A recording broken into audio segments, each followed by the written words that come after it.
Hello friends, good morning. आज हम NCERT class 8 science के 5th चैप्टर को स्टार्ट कर रहे हैं जिसका नाम है कोयला और पेट्रोलियम। यहाँ पे हम कोयला और पेट्रोलियम के बारे में पढ़ेंगे कि ये कहाँ से आते हैं, इनका क्या क्या यूज़ है, ये कैसे बनते हैं। ठीक है, ये हमारे लिए किस प्रकार से उपयोगी हैं।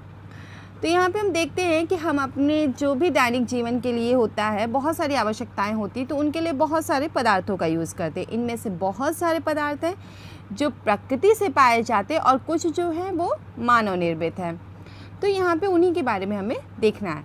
तो जो हमारी प्रकृति है, जो नेचर है, उसमें बहुत सारे संसाधन हैं। ठीक है, लेकिन उनकी जो व्यापक रूप से उनको दो वर्गों में उनको बांटा गया है। ठीक है, एक है अक्षय प्राकृतिक संसाधन। ठीक है, अक्षय प्राकृतिक संसाधन यानी कि ऐसे संसाधन जो कभी समाप्त नहीं होंगे, यानी कि असीमित मात्रा में हमारे लिए ये उपस्थित है, जैसे सूर्य का प्रकाश और वायु। अगला है समाप्त होने वाले प्राकृतिक संसाधन, यानी कि ऐसे स्रोत जो प्रकृति में बहुत ही सीमित मात्रा में है और ये हमारे द्वारा यानी मानवीय क्रियाकलाप द्वारा समाप्त हो सकते हैं, जैसे कि वन्य जीव, खनिज, कोयला, पेट्रोलियम, प्राकृतिक गैस आदि। ठीक है, यहाँ पे बताया गया है कि ये प्राकृतिक संसाधन का हमें कितना ज़रूरत है हमारे लिए और ये हम इनको कैसे बचा सकते हैं। तो इसके लिए क्रियाकलाप से यहाँ पे इतना बताया गया है यहाँ पे सिर्फ कि अगर हम जैसे कुछ खाद्य पदार्थ की तरह से अगर मान लीजिए हम लेते हैं कोयला, पेट्रोलियम, प्राकृतिक गैस और इनको हम यूज़ कर रहे हैं, कई ग्रुप में कई लोग हैं उनको यूज़ कर रहे हैं। ठीक है, कुछ हैं जो उसको एक सीमित मात्रा में और एक अच्छे तरीके से उसका उपयोग कर रहे हैं, जितना यूज़ है उतना ही, और कुछ हैं जो उसको बिल्कुल भी उसके बारे में सोच नहीं रहे हैं और उसको बिल्कुल वैसे ही ख़त्म करते जा रहे हैं। तो यानी कि ये जो है अगर हम इन्हें अच्छे से संचित करेंगे तो ये हमारे लिए बहुत अच्छे रहेंगे, क्योंकि हमारी अगली पीढ़ी को भी ये मिलेगा। और अगर इसे हम बिल्कुल वैसे ही व्यर्थ करते जाएंगे तो ये प्राकृतिक संसाधन मानवीय उपयोगों द्वारा ख़त्म हो जाएंगे। ठीक है, तो इसलिए यहाँ पे बताया गया है कि हमें प्राकृतिक संसाधनों की उपलब्धता के विषय में चिंतित होना होगा। तो इस अध्याय में हम कोयला, पेट्रोलियम और प्राकृतिक गैस जैसे कुछ समाप्त होने वाले प्राकृतिक संसाधनों के विषय में अध्ययन करेंगे। ठीक है, यहाँ पे बताया गया कि इनका निर्माण सजीव प्राणियों के मृत अवशेषों यानी जीवाश्म से होता है। इन्हें जीवाश्मी ईंधन कहते हैं। सबसे पहला हम कोयला देखते हैं। कोयला जो है ये कठोर और काले रंग का पत्थर होता है, जिसका उपयोग सबसे पहले हम खाना पकाने, ठीक है, सबसे पहले खाना पकाने और ईंधन के रूप में, तापीय संयंत्र जितने भी शक्ति वाले होते उनमें ईंधन के रूप में, और भाप के इंजन को चलाने के लिए, इन सारी चीज़ों के लिए इसका यूज़ किया जाता है। आगे है कोयले की कहानी, यानी कोयला हमें कहाँ से प्राप्त हुआ है। तो यहाँ पे एक कहानी बताई गई कि लगभग 300 मिलियन वर्ष पूर्व, ठीक है, जो पृथ्वी के निचले और जलीय क्षेत्रों में घने वन थे, वहाँ पे बाढ़ जो भी आपदा आई उसकी वजह से ये जो वन थे ये मिट्टी में दब गए और उनके ऊपर जो है मिट्टी की एक परत जम गई और वो संपीड़ित हो गया, यानी कंप्रेस्ड हो गए, और वो धीरे धीरे जो होते हैं वो गहरे होते गए। तो जैसे जैसे वो गहरे होते गए वहाँ पे उच्च दाब और उच्च ताप आता गया, यानी कि दाब और ताप बढ़ते गए। तो पृथ्वी के भीतर मृत पड़े जो पौधे थे वो धीरे धीरे कोयले में परिवर्तित हो गए। तो इस प्रकार से जो होते हैं ये कोयले बने। तो कोयले में जो होता है प्रमुख रूप से कार्बन होता है। तो मृत वनस्पति के धीमे प्रक्रम द्वारा कोयले में परिवर्तन को कार्बनीकरण कहते हैं। क्योंकि यह वनस्पति के अवशेषों से बना है इसलिए कोयले को जीवाश्म ईंधन भी कहा जाता है। ठीक है, आगे हम देखते हैं कि वायु में गर्म करने पर कोयला जलता है और कार्बन डाइऑक्साइड गैस उत्पन्न करता है। उद्योगों में कोयले से बहुत सारी चीज़ें उपयोग बनाई गई हैं, जैसे कोक, कोलतार, कोयला, गैस। सबसे पहले हम कोक देखते हैं। कोक जो है एक कठोर संरंध्र और काला पदार्थ होता है। ठीक है, ये जो होते हैं ये कार्बन के लगभग बिल्कुल शुद्ध रूप होते हैं और इसका उपयोग इस्पात के औद्योगिक निर्माण और बहुत सारे धातुओं के निष्कर्षण यानी उनको अलग करने में किया जाता है। अगला है कोलतार। ठीक है, ये बहुत ही अप्रिय गंध, यानी कि इसकी गंध जो होती है वो बहुत ही ख़राब होती है। काला गाढ़ा द्रव होता है। ठीक है, ये करीब 200 पदार्थों का मिश्रण होता है। कोल तार में जो उत्पाद होते हैं उनमें प्रारंभिक जो पदार्थों के रूप में हम दैनिक जीवन में आने वाले बहुत सारी चीज़ों में उसका उपयोग करते हैं, जैसे कि संश्लेषित रंग औषधि, विस्फोटक, सुगंध, प्लास्टिक, पेंट, फोटोग्राफी, ये सारी चीज़ें। यहाँ पे एक चीज़ जो है इम्पॉर्टेंट है वो ये है कि जो मौत या फिर कई सारे कीटों को भगाने के लिए जो हम एक गोली प्रयोग करते हैं, यानी नैफ्थलीन बॉल्स जो यूज़ करते हैं, वो कोल तार से बनाई जाती है। कोल तार से आजकल पक्की सड़कों का भी निर्माण होता है और यहाँ पे कोल तार के स्थान पर अब एक पेट्रोलियम उत्पाद बिटुमेन का भी प्रयोग किया जा रहा है। आगे है कोयला गैस। कोयले से जब कोक बनाई जाती है तो उस समय कोयला गैस प्राप्त होती है। तो ये जो कोयला गैस होती है ये ऊष्मा के स्रोत होते हैं और बहुत सारे उद्योगों में ईंधन के रूप में प्रयोग किए जाते हैं। अगला प्राकृतिक संसाधन है पेट्रोलियम। पेट्रोलियम में जो पेट्रोल होता है उसका उपयोग हल्के स्वचालित वाहन होइए जैसे कि मोटरसाइकिल, स्कूटर, कारों, इन सब में इसका उपयोग करते हैं। भारी मोटर वाहनों जैसे ट्रक और ट्रैक्टरों के लिए चलाने के लिए वहाँ डीजल का यूज़ किया जाता है। ये ईंधन प्राकृतिक स्रोत से प्राप्त होते हैं जिसे पेट्रोलियम कहते हैं। आगे देखते हैं पेट्रोलियम बनता कैसे। तो पेट्रोलियम जो समुद्र में रहने वाले जीव होते हैं उनसे बनता है।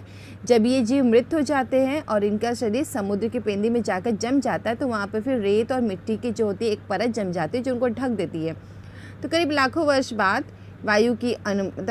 लाखों वर्ष लग जाते हैं। वायु की अनुपस्थिति, उच्च ताप और उच्च दाब में ये मृत जीव जो होते हैं वो पेट्रोलियम और प्राकृतिक गैस में परिवर्तित हो जाते हैं। यहाँ पे पेट्रोलियम और प्राकृतिक गैस का भंडारण दिखाया गया है समुद्र में। तो सबसे ऊपर गैस और यहाँ तेल और नीचे जल। तो जैसा कि हम जानते हैं कि तेल और गैस जो होती है वो जल से हल्की होती है और अघुलनशील होती है जल में। तो यहाँ पे ये क्या हो रहे हैं, ऊपर की ओर तैर रहे हैं। ठीक है, इसमें ये मिश्रित नहीं होते हैं। और यहाँ पे बताया गया है कि विश्व का सबसे पहला जो तेल का कुआं था वो पेंसिल्वेनिया, अमेरिका में 1859 में प्रवेदित यानी ड्रिल किया गया था। और उसके ठीक 8 साल बाद 1867 में यानी 1867 में असम के माकुक नामक स्थान पर तेल का पता चला था। भारत में तेल असम, गुजरात, बॉम्बे हाई, गोदावरी और कृष्णा नदियों के बेसिन में पाया जाता है। ये बहुत ही इंपॉर्टेंट क्वेश्चन है। आगे है पेट्रोलियम का परिष्करण। ठीक है, पेट्रोलियम को हम जानते हैं कि ये बहुत ही गहरे रंग का तेलीय द्रव होता है और इसकी गंध जो होती है वो बहुत ही अप्रिय होती है। ये बहुत सारे संघटक होते हैं इसमें जैसे कि पेट्रोलियम गैस, पेट्रोल, डीजल, स्नेहक तेल, पैराफिन, मोम, ये सारी चीज़ों का ये मिश्रण होता है। तो पेट्रोलियम के जितने भी संघटक हैं यहाँ पे उनको पृथक करने के जो प्रक्रम होते हैं उसको परिष्करण कहते हैं और इस कार्य को पेट्रोलियम परिष्करणी कहा जाता है। ठीक है, उसमें संपादित किया जाता है। नीचे यहाँ पे पेट्रोलियम के बहुत सारे संघटक और उनके उपयोग दिए गए हैं जैसे कि द्रवित पेट्रोलियम गैस यानी लिक्विड पेट्रोलियम गैस LPG जो कि घरों और उद्योगों में ईंधन के रूप में प्रयोग किया जाता है। पेट्रोल हमने देखा कि मोटर, ईंधन, शुष्क धुलाई के लिए विलायक की तरह यूज़ होता है। मिट्टी का तेल स्टोव, लैंप और जेट वायुयान के लिए ईंधन की तरह यूज़ होता है। डीजल भारी मोटर वाहनों में, स्नेहक तेल स्नेहन में, पैराफिन, मोम, मरहम, मोमबत्ती, वैसलीन में, और बिटुमेन पेंट एवं सड़क निर्माण में जो कि कोल तार की जगह अब यूज़ होने लगा है।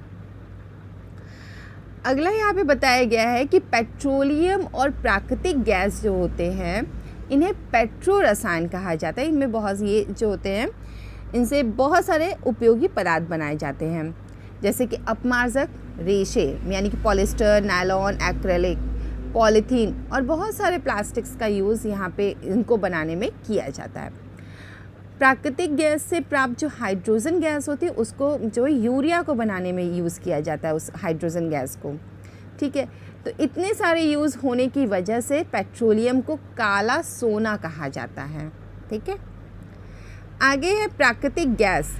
ये भी बहुत ही ज़्यादा इम्पॉर्टेंट जीवाश्म ईंधन है क्योंकि ये सरलतापूर्वक पाइप द्वारा जो होता है इसका परिवहन हो जाता है और इसको प्राकृतिक गैस को उच्च दाब पर संपीड़ित प्राकृतिक गैस CNG यानी कंप्रेस्ड नेचुरल गैस के रूप में भंडारित किया जाता है।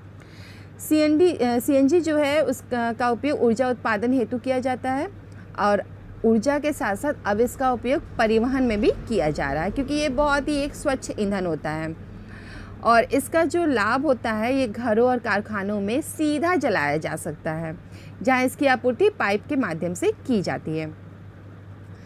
अब ये जो होते हैं, अब ये पाइपलाइनों के द्वारा एक बहुत बड़े जाल के द्वारा जो होता है घरों में बहुत सारी जगह पे पहुंचाया जा रहा है, जैसे कि बड़ोदरा, गुजरात और दिल्ली के कुछ भागों में ये उपलब्ध है। ठीक है, आगे है प्राकृतिक गैस का उपयोग जो होता है प्रारंभिक पदार्थ के रूप में बहुत से रसायनों और उर्वरक के औद्योगिक निर्माण में किया जाता है। भारत में प्राकृतिक गैस के विशाल भंडार है और हमारे देश में प्राकृतिक गैस त्रिपुरा, राजस्थान, महाराष्ट्र, कृष्णा गोदावरी डेल्टा में पाई जाती है। ये इस प्लेसेस इंपॉर्टेंट है, त्रिपुरा, राजस्थान, महाराष्ट्र और कृष्णा गोदावरी डेल्टा। ठीक है, तो इस प्रकार हमने देखा कि जो भी जीवाश्म ईंधन है काफ़ी सालों में इनका जो होता है बनाया जाता है, क्योंकि कई लाख, जैसा कि हमने देखा 300 मिलियन वर्ष पूर्व यहाँ पे बताया गया था। आगे है कुछ प्राकृतिक संसाधन सीमित हैं। तो हमने अभी पढ़ा जीवाश्म ईंधन, वन, खनिज, ये सारी चीज़ें जितनी भी थी ये समाप्त होने वाली हैं। तो हम जानते हैं कि कोयला और पेट्रोलियम जीवाश्म ईंधन, क्योंकि इनको बनाने में काफ़ी साल लग जाते हैं। ठीक है, और इनके भंडारण में भी काफ़ी समय लग जाता है। तो इन ईंधन का जलना भी जो होता है, एक तो इनमें समय बहुत ज़्यादा लग रहा है, यानी कि सीमित मात्रा में उपस्थित है, और जितने भी हैं ईंधन वो करीब 100 साल तक अभी और चलेंगे। उसके बाद इनके ख़त्म होने के चांसेस बढ़ जाते हैं अगर इनका संरक्षण नहीं किया जाता है। दूसरी बात ये है यहाँ पे कि इन ईंधन को जलाने पर वायु प्रदूषण बढ़ रहा है, जिनसे विश्व उष्णन यानी कि ग्लोबल वार्मिंग बढ़ रही है। सबसे ज़्यादा यहाँ पे खतरा हमें इनके जलाने से हो रहा है। इसलिए हमें ये सोचना चाहिए और ये करना भी चाहिए कि जब बहुत ज़्यादा ज़रूरत हो तभी इनका यूज़ करें, अन्यथा नहीं। भारत में पेट्रोलियम संरक्षण अनुसंधान संघ ने सलाह दी है कि गाड़ी को चलाते समय जब भी संभव हो गाड़ी समान और मध्यम गति से चलाना चाहिए।